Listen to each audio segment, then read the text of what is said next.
Santo do dia, 15 de abril de 81. Santa Bibiana, rogai por nós. Não tendo notícias do dia dar, eu lembro aos senhores que sobre os assuntos eternos a gente deve falar eternamente.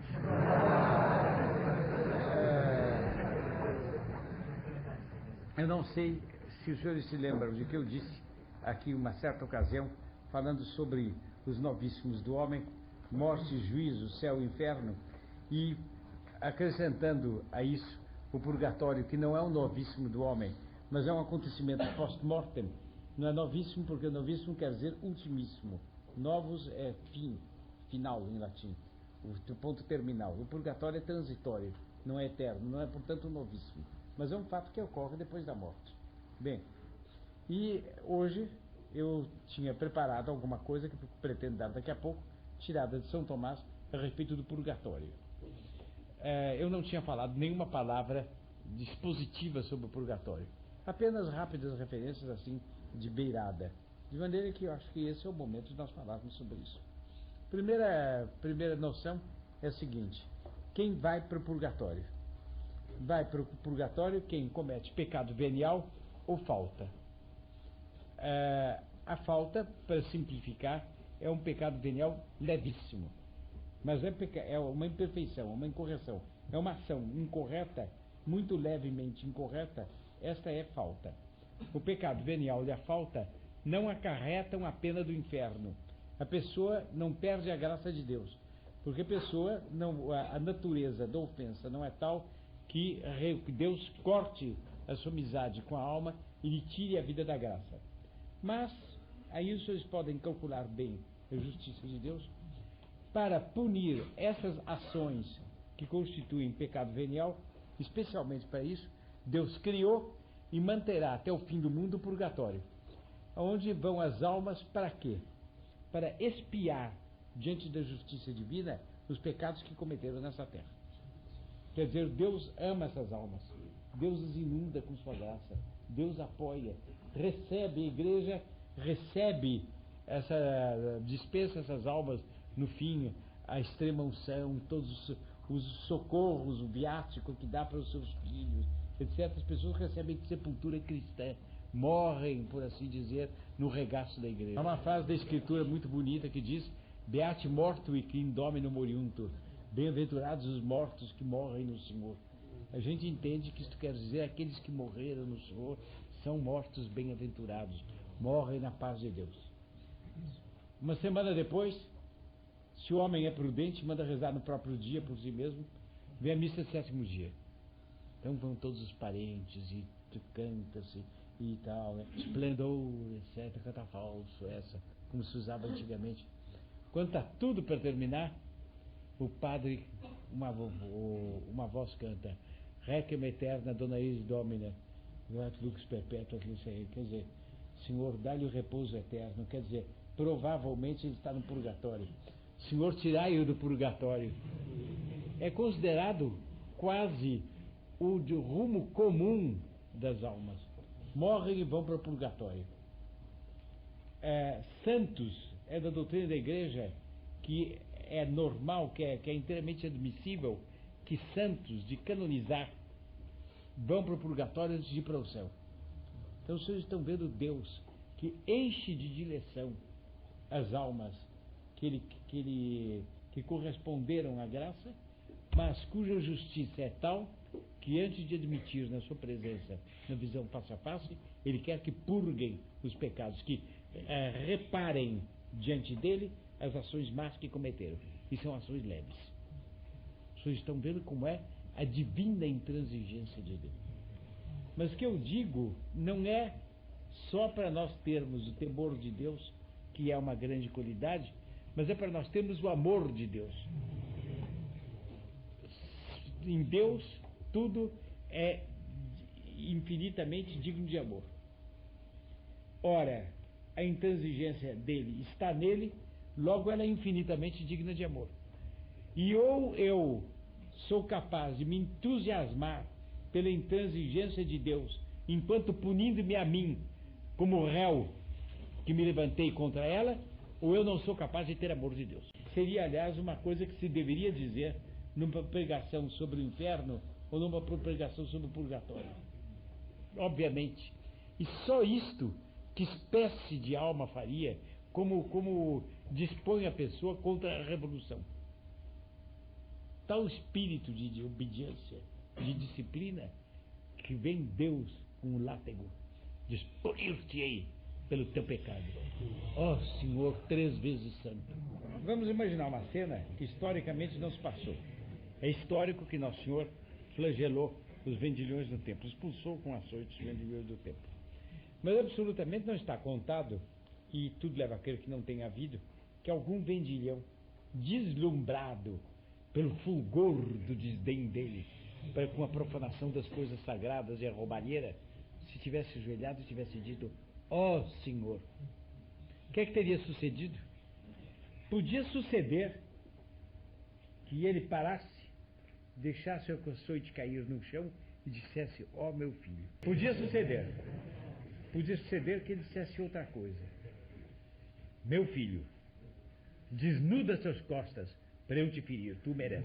Qualquer das duas coisas podia suceder. E nós deveríamos adorá-lo numa situação ou noutra.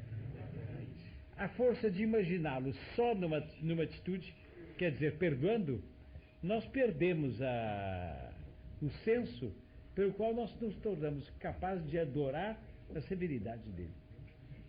Ora, na introdução desse assunto do purgatório, eu queria que nós fizéssemos um ato de adoração para com ele, dizer: Senhor, assim vós tratais vossos amigos.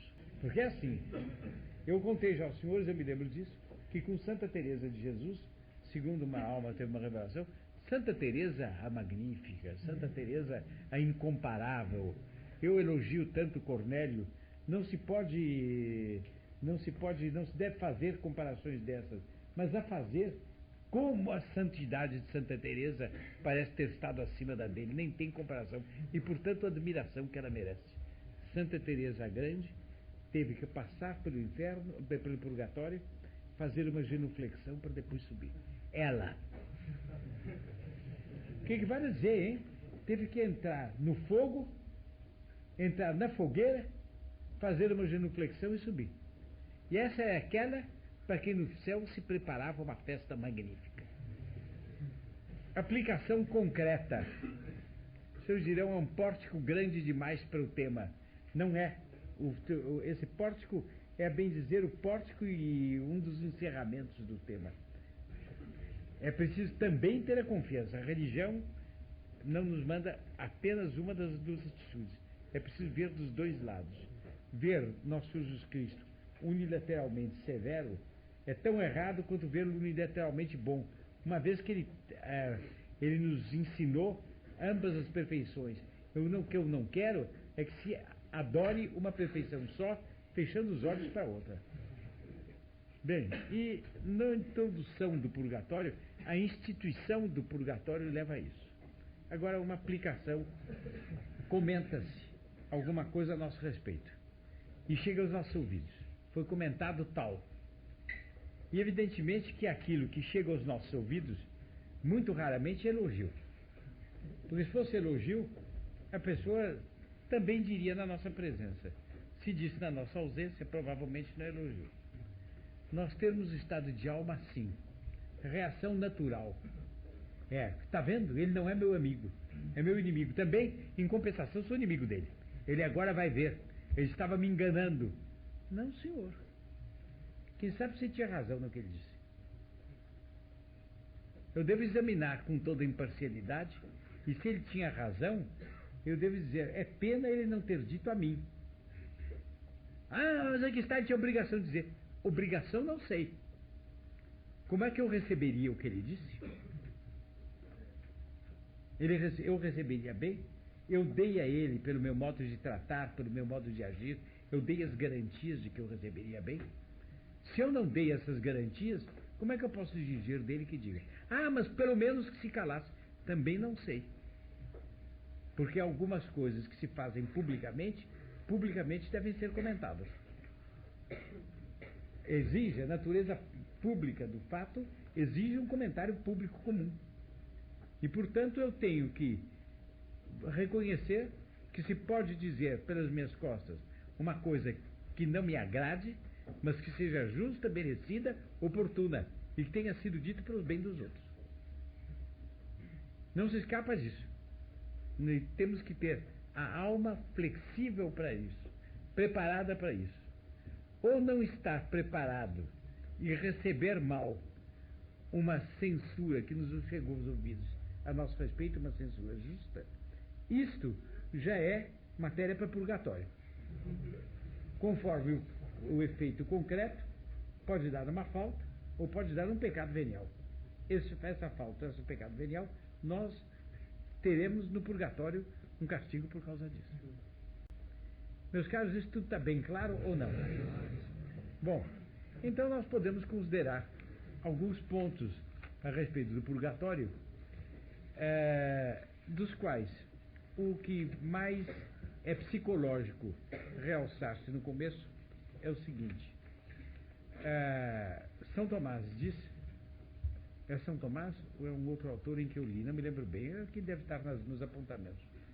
Mas São Tomás, enfim, um autor inteiramente digno de crédito, diz o seguinte, que o infortúnio que se tem no purgatório, que cada um tem no purgatório enquanto está lá, é maior do que a maior infelicidade que poderia ter nessa vida.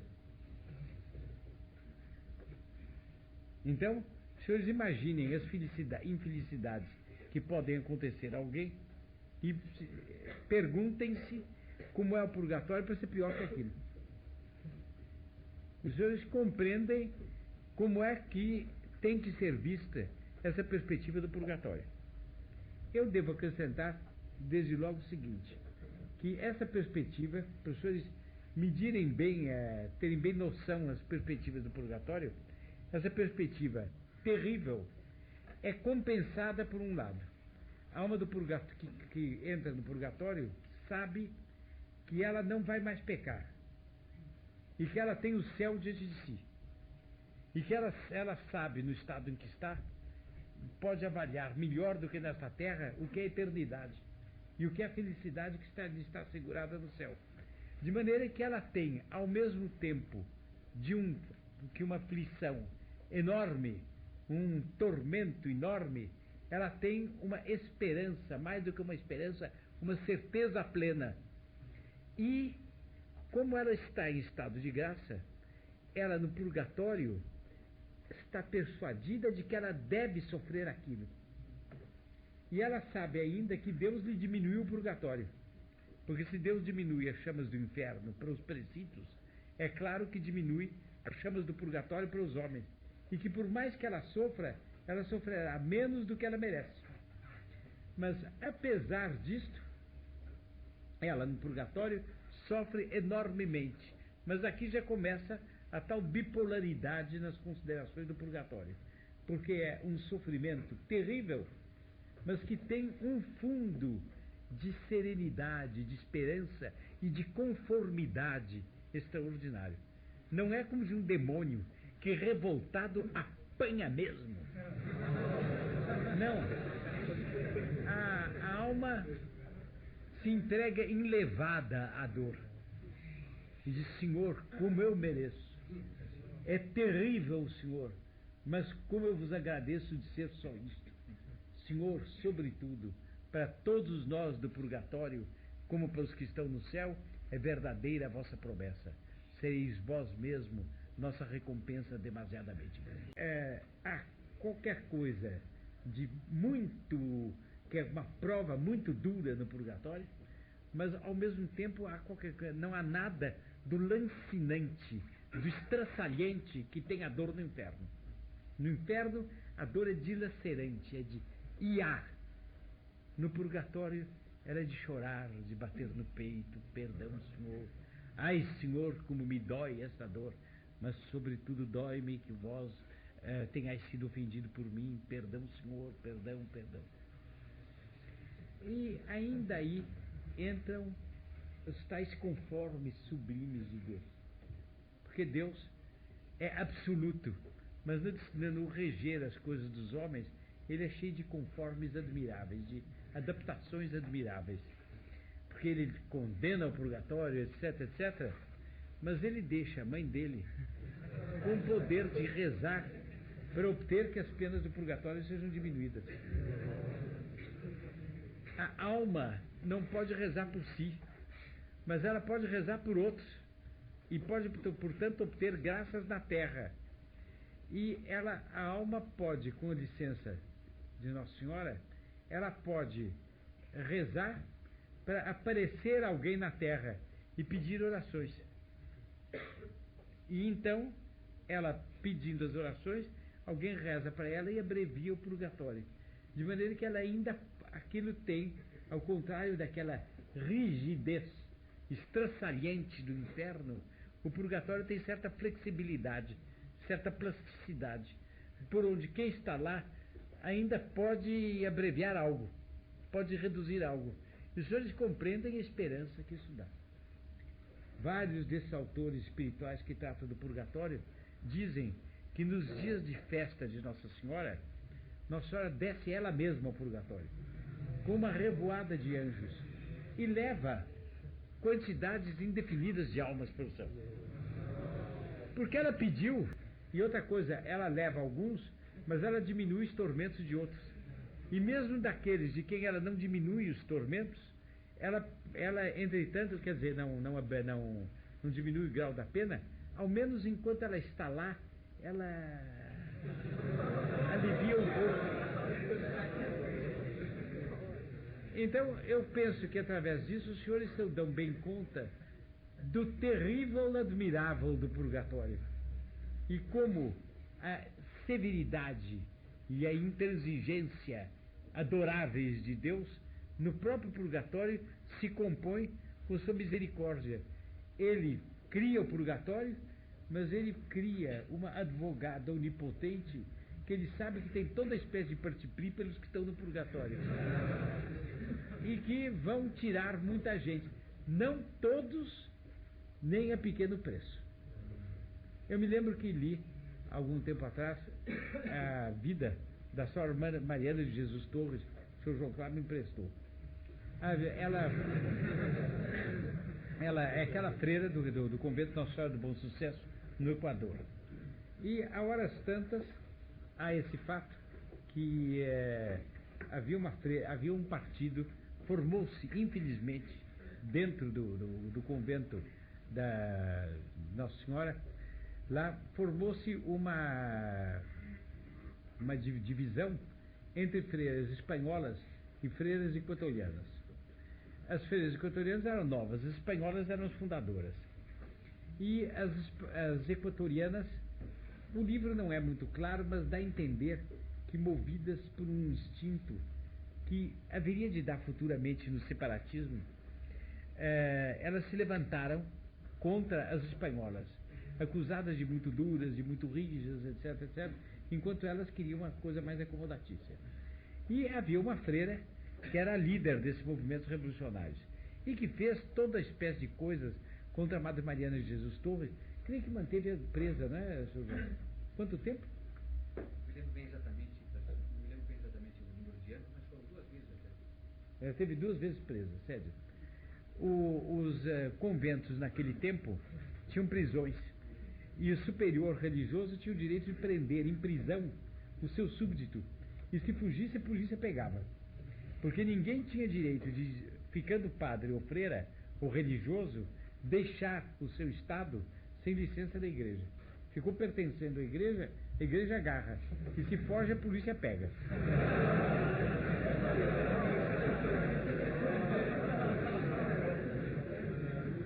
Bem, e então essas freiras, uma delas ficou prioresa, eu não me lembro bem dos pormenores. O senhor se lembra dos pormenores, não? Infelizmente não me lembro também. Sério. Bem, a freira, enfim, uma superiora qualquer do partido, do que chamavam as crioulas, quer dizer, as nacionais, as equatorianas, do partido das crioulas, manda prender 2 vezes Sr. Mariana de Jesus Torres, etc. Inocentemente, tal coisa. Bom, afinal de contas, as coisas mudam, a Sra. Mariana é eleita prioresa, e vem uma revelação. A chefa destas crioulas revolucionárias muito expressivamente recebia o apelido de La Capitana e capitaneava a revolução. E a revelação é essa: a capitana vai para o inferno. A Madre Mariana de Jesus Torres, muito dolorida pelo fato, pede, implora a providência, etc, etc, para não permitir e reza. É claro que a providência noticiou com tudo que ela rezasse pela capitana.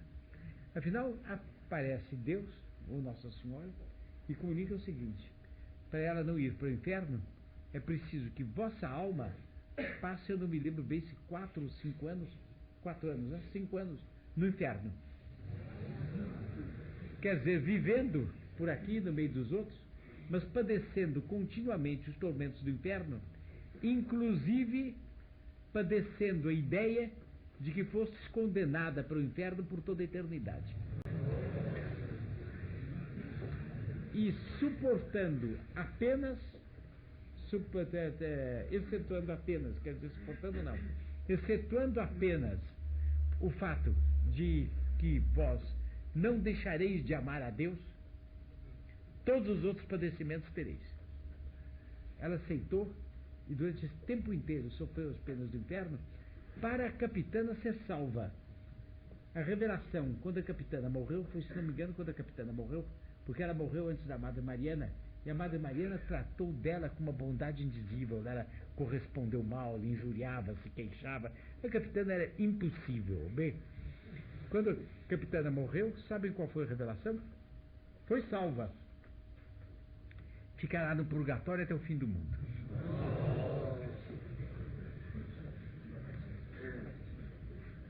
Então, vejam como é difícil, como você precisa ter equilíbrio de alma para se ver os vários aspectos do purgatório. Mas esse equilíbrio prepara a alma para a posição flexível, firme e bela. É assim, mas também é assim. Visão de conjunto e adoração. Sem fechar os olhos para nenhum dos dois lados, adorar. Vós sois assim, vós revelastes que sois assim. Eu, ainda que não entendesse, eu creria e eu adoraria, porque fosse vós que revelastes, mas vós me destes a luz da fé e a luz da razão. Servindo-me da razão para analisar os dados da fé, eu vejo que é belo que sejais assim e que só assim poderia ser. Eu vos adoro. E até se pode fazer nessa vida, a gente deve fazer orações e tudo mais para conseguir não ir ao purgatório, ou conseguir passar pouco pelo purgatório. Há almas medíocres que passam menos pelo purgatório do que grandes almas. Tudo isso é matizado, eu quase diria, ao infinito, segundo os desígnios de Deus. Tal é a matização. Mas é assim. Pode-se, deve-se fazer isto. Mas, sobretudo, o que é bom fazer, e que eu acho que abrevia o purgatório, é esta disposição. Minha mãe, eu sei que eu provavelmente terei que passar pelo purgatório. Ajudai-me desde já a dar glória a Deus pela rejeição que Ele fará dos meus pecados e meus defeitos no purgatório. Por meio das penas do purgatório. Ajudai-me a desde já começar então a detestar meus pecados e não cometê-los. Menos para não sofrer do que para não ofender. Mas, minha mãe, lembrai-vos que entre nós há um contato direto. Mas, minha mãe, o resto é mistério. Nós o confiamos a vós. Agora eu termino. Cada vez eu me convenço mais de que o melhor modo de abreviar um tema é alongar a introdução. Tudo fica simples se a introdução é bem feita. É feita com cuidado. Ao menos é o que eu penso. Bem, nessa introdução, então, eu gostaria de dizer isto, que a gente, fixando bem um aspecto e outro, e adorando a Deus de um modo e do outro, e adquirindo esta espécie de se eu ousasse dizer bivalência de espírito, nós já estamos, de nossa parte, adiantando muito no que diz respeito aos pecados nossos contra o primeiro mandamento. Porque pecado venial não é só no trato dos outros, é até principalmente no trato de Deus, Nossa Senhora, a Igreja. Aí que a gente começa os pecados veniais mais graves, que sensibilizam mais a Deus, se se pudesse usar essa expressão. Então, nós devemos ter isto bem fixo no espírito, para ver se assim nós conseguimos abreviar o nosso purgatório. É justo e legítimo. Eu recomendo o seguinte: deixarem nas suas últimas vontades que, se for possível, de acordo com o direito canônico, no dia mesmo em que os senhores morram, se mande celebrar a missa. E de preferência de corpo presente. Claro, porque quanto logo expirou, começa uma missa. Para que está alongando? Não, mas a missa é 7º dia, tá bom. É 20ª que se celebra, 50ª, sei lá o que. Tá bom, uma missa é 7º dia, está magnífica, uma velha praxe da igreja, está magnífica. Expirou, celebra a missa. Conta-se, eu vi no Escurial o quarto onde morreu Filipe II. Aliás, é um quarto simples, pequeno. Tem assim uma espécie de passagem para outros aposentos e tem um altar onde o padre estava celebrando. Quando o rei morreu, o padre suspendeu a missa e o evangelho ficou aberto para sempre no ponto em que o padre estava rezando. É muito bonito na medida em que o direito canônico do tempo permitisse isto. Era uma coisa muito bonita. Era muito melhor ter terminado a missa. Parece-me evidente. Acho que se eu mandasse aqui levantar o braço pinando, acho que o Percy Pri, entusiástico, a favor da ideia de terminar a missa.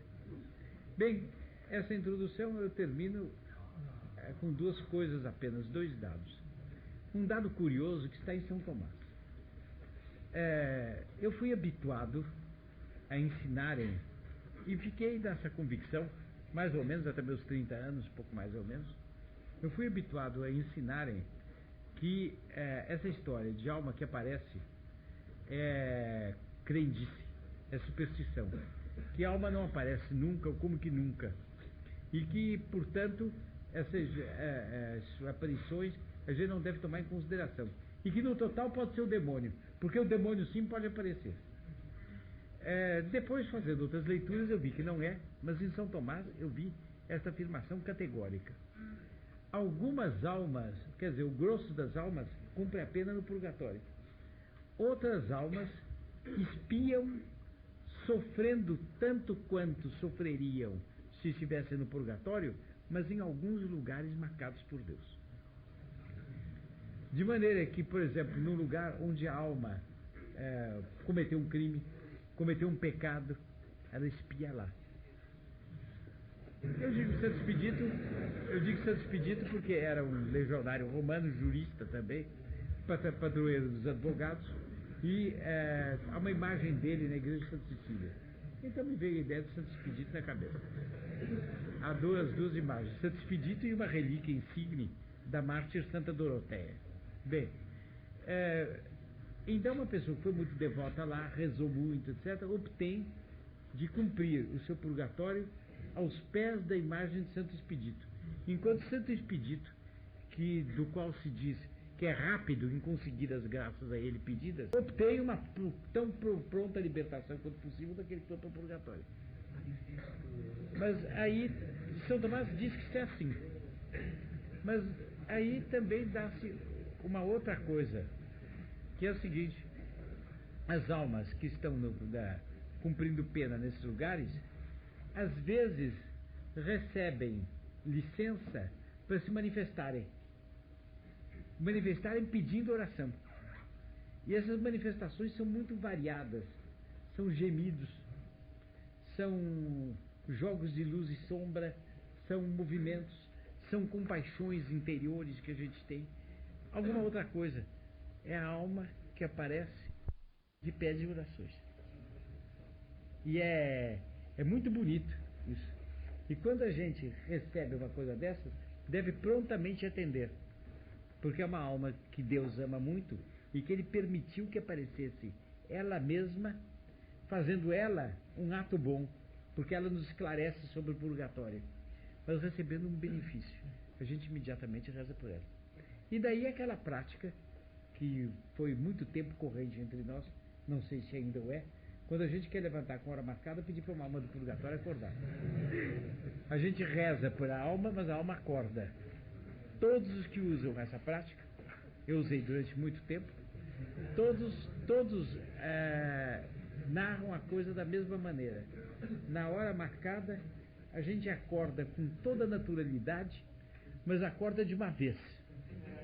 Mas sem susto nem nada. Acordou. Pediu para acordar, acordou. Eu queria ter contado aqui que um rapaz do grupo, uma ocasião, se queixava que ele chegava atrasado, que não levantava, babá. Disse, mas por que você não reza para as almas do purgatório? Doutor Pino, elas são pontuais demais.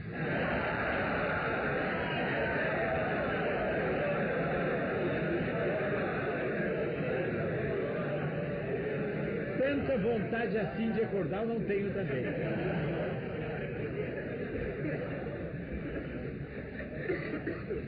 Bom, para terminar agora, outra coisa.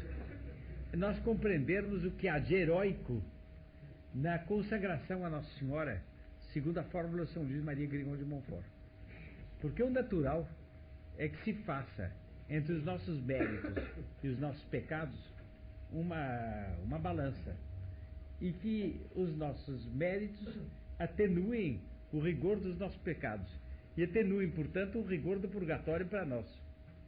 Na consagração, segundo o método São Luís Grignon, a gente dá isso a Nossa Senhora, dizendo: minha mãe, esses méritos, eu sou vosso escravo, e portanto nem esses méritos, quiçá bem minguados, nem esses méritos eu quero dispor deles. Se vós quereis dispor deles de outra maneira, para salvar alguma alma, ou para diminuir o purgatório de alguma capitana, eu estou à disposição. Porque vós quereis, eu no purgatório esperarei o tempo que vós entendeis. Bem, nasce naturalmente, e eu me lembro que nasceu em mim, quando eu li o tratado pela primeira vez, um surto de esperança. Isso é, Nossa Senhora primeia. E com certeza, mais adiante, São Luís Grignon diz que a pessoa com isso abrevia mais do que se não renunciasse. Quando cheguei no texto, São Luís Grignon é sibilino, ele não diz nada.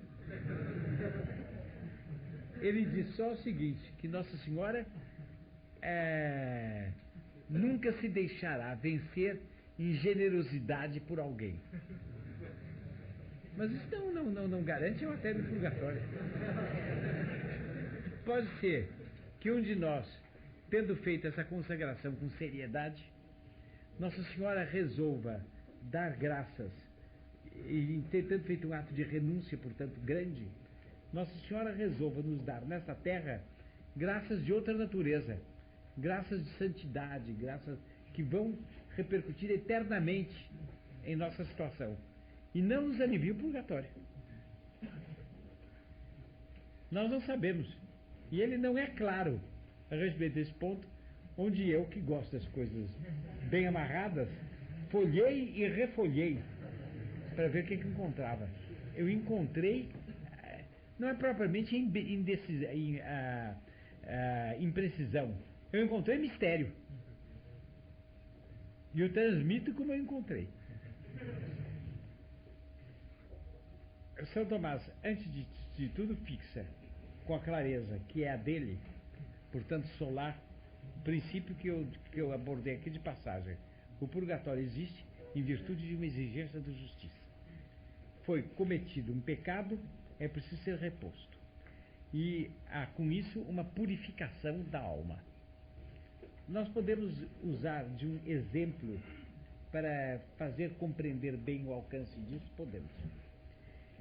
Imagine um pai que tem um filho preguiçoso, parecido com esse meu caro membro do grupo, eu não me lembro quem é, que acabou não recorrendo às almas do purgatório porque elas acordavam com demais pontualidade.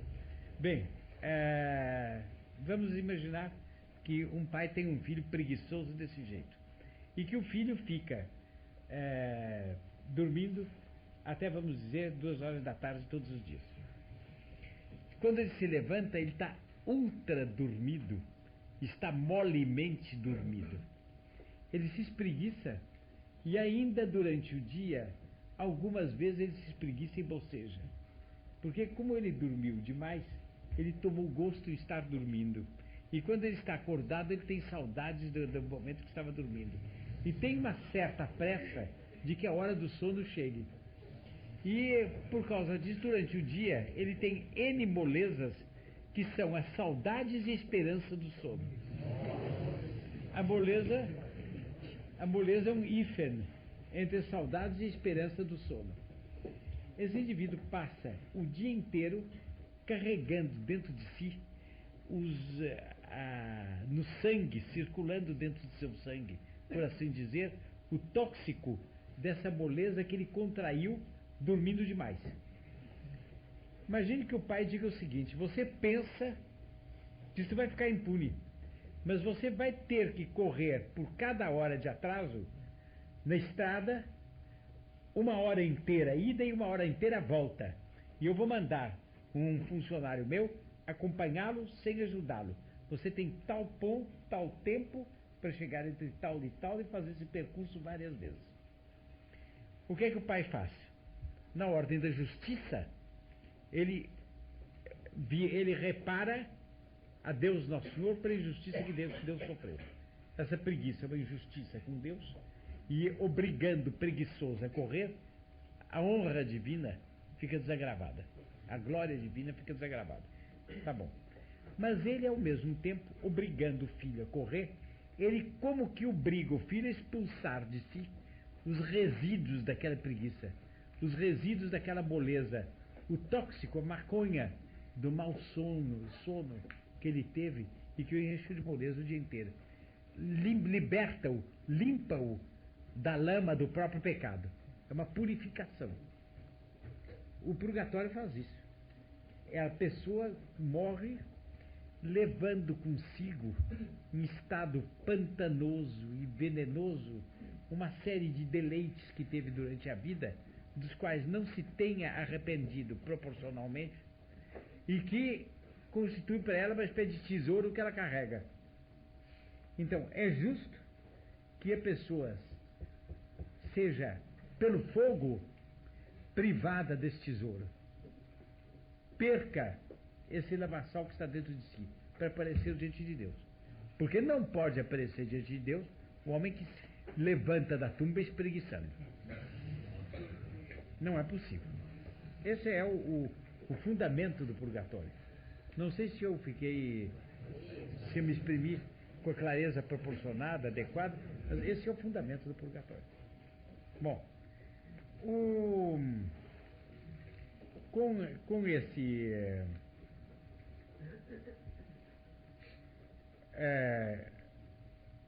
a mera de São Tomás, a mera atrição do pecado, quer dizer, mero arrepender-se por medo do purgatório, e mesmo a mera contrição, quer dizer, andei mal, ofendi-vos, Senhor, ofendi-vos, Senhora, e por isso vos peço perdão, isso também não basta para pagar o purgatório.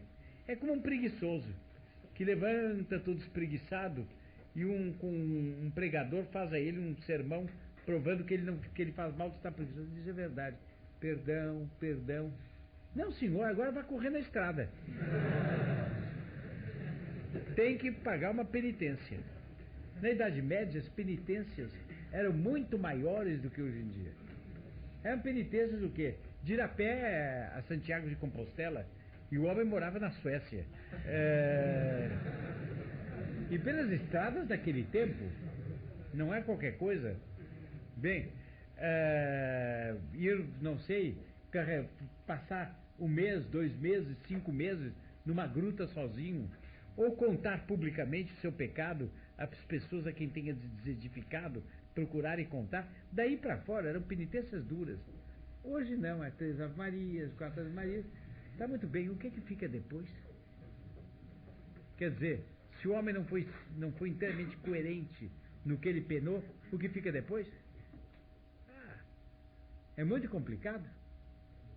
Bom, agora, o lugar do inferno, do purgatório. São Tomás trata com aquele método dele. Se o purgatório é um lugar, e onde é esse lugar? Ele diz que a maioria das pessoas acham que o inferno é no centro da Terra. Se o inferno é no centro da Terra, e é um lugar de horror, assim como o ar é respirável, é um lugar de agrado, então o purgatório, que é uma situação penitencial, mas não é uma coisa horrível como o inferno, deve estar acima do inferno. No fundo tem que estar o inferno, e próximo do inferno tem que estar o purgatório. E não tendo acesso ao ar. Acrescenta ele que o purgatório convém que fique perto do inferno, porque se aproveitam as chamas do inferno para queimar o purgatório. Vocês têm ideia? Os calores que a capitana deve sofrer até o fim do mundo.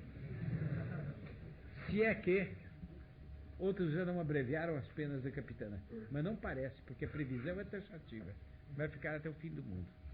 Bem, agora, alguma coisa disso eu já disse, senhores. No que consiste o purgatório? Consiste em duas espécies de pena. Em primeiro lugar, a pena do dano. No seguinte sentido, não o desespero, mas assim como o condenado do inferno. Para o condenado do inferno é terrível não ver Deus face a face. Também para o condenado do purgatório, e é a maior pena do condenado do inferno é essa, ele nunca verá a Deus. Assim também para o condenado ao purgatório é tremenda a ideia de que ele está retardado no ver a Deus, e que ele podia estar vendo Deus face a face. Felicidade suma, da qual ele tem no estado dele uma noção muito clara. Ele está perdendo tempo. Ele podia estar vendo a Deus, Não vê. E a pressa nele é uma pressa terrível. Bem, agora, outra pena é a pena dos sentidos, que o fogo material purga. O fogo do inferno tem isso de próprio, que ele queima as almas espirituais. E a pessoa sente. O corpo não está no purgatório. Depois da ressurreição não haverá purgatório. Mas a alma está. E ela tem a pena dos sentidos. Sobre a pena dos sentidos, há coisas incríveis. Por exemplo, o seguinte.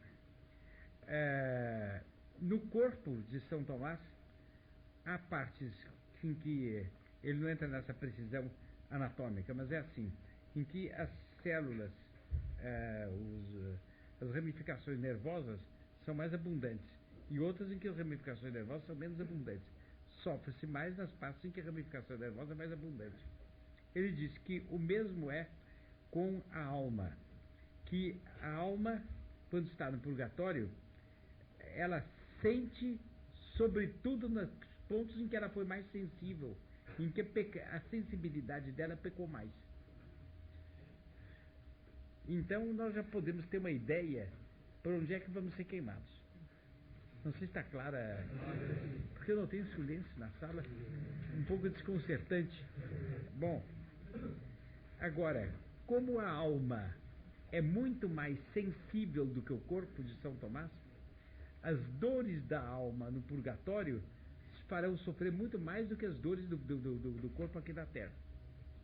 E, portanto, nós devemos, imaginando um corpo cheio de dores, temos uma imagem apenas insuficiente do que é uma alma condenada ao purgatório. Continuo claro ou não? Porque eu vejo que positivamente não estou entusiasmando. Mas era preciso, gente, mas que divino, que intransigência. Eu quisera encontrar essa reação. Diz ele mais ainda que, como na alma bem ordenada e as almas do purgatório o são. O que mais faz, o que o homem tem de mais, para usar uma expressão que ele não usa, de mais dinâmico, é o desejo de ver a Deus. Ele ali é queimado não só pelo desejo não satisfeito, mas por uma especial punição. Um fogo especial se soma a isso. E ele tem torturas por isso. É uma coisa, portanto, terrível. Bom,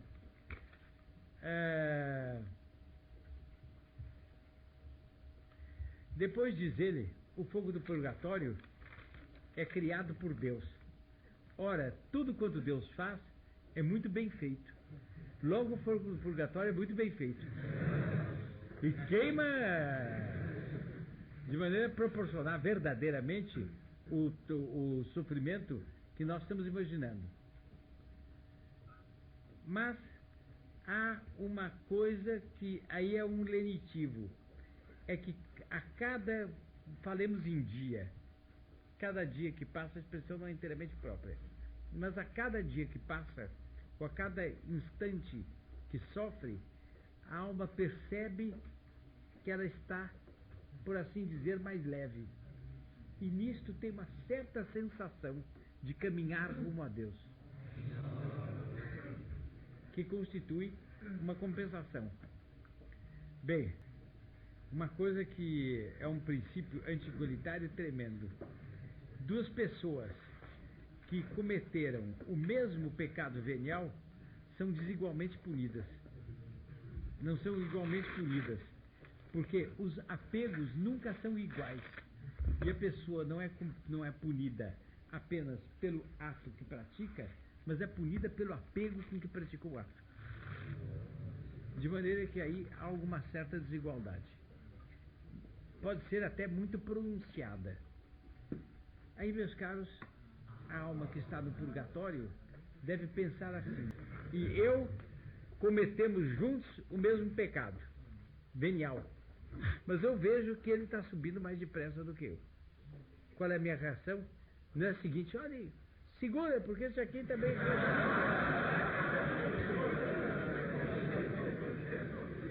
Mas é o contrário, que alívio, pelo menos ele está subindo. Aí os senhores veem, conectem as duas atitudes de alma: adorar a Deus na sua infinita severidade e alegrar-nos porque os nossos cúmplices estão subindo mais depressa do que nós e vão ver a Deus mais depressa do que nós, e de dentro do braseiro escuro dizer: feliz dele, essa hora estará vendo a Deus. Como ao menos isso me consola, dão o perfil de um homem que está no purgatório rumo ao céu, de uma alma que se salvou. Tomem esse perfil moral. Quando a gente o tem verdadeiramente, é possível a gente ser revolucionário? Toda revolução, com os estilos, modos de ser dela, vai de perna para o ar, desde que se saiba ensinar essas verdades em função da revolução. Não é nem sequer preciso fazer referência à revolução. Eu estou fazendo porque temos essa liberdade. Mas um bom pregador que falasse apenas isso em tese, com muita força, um Santo Antônio Maria Claret, por exemplo, que falasse isso com muita força, quando chegasse a hora do comunista meter inveja, meter ódio, essas coisas todas, encontrava a porta fechada. Nós não nos entendemos. Pelo contrário, eu censuro muito esse homem. Começa a discussão. Se você não vê aquele que é rico, graças a Deus eu fico tão contente quando eu vejo que ele é rico. Como? Você é louco? Não, mas não é bom. Ele é nosso irmão. Você não falou de fraternidade há pouco? A gente não fica alegre quando o irmão da gente é rico. Nunca exige que ele dá. Não, eu fico contente quando passo pela casa dele. Imagina a felicidade dele. Presente é matéria-prima para fazer comunismo. Meus caros, com isso está terminada a nossa reunião. Tivemos pelo menos 1h20 de reunião. E já é quase 00:30.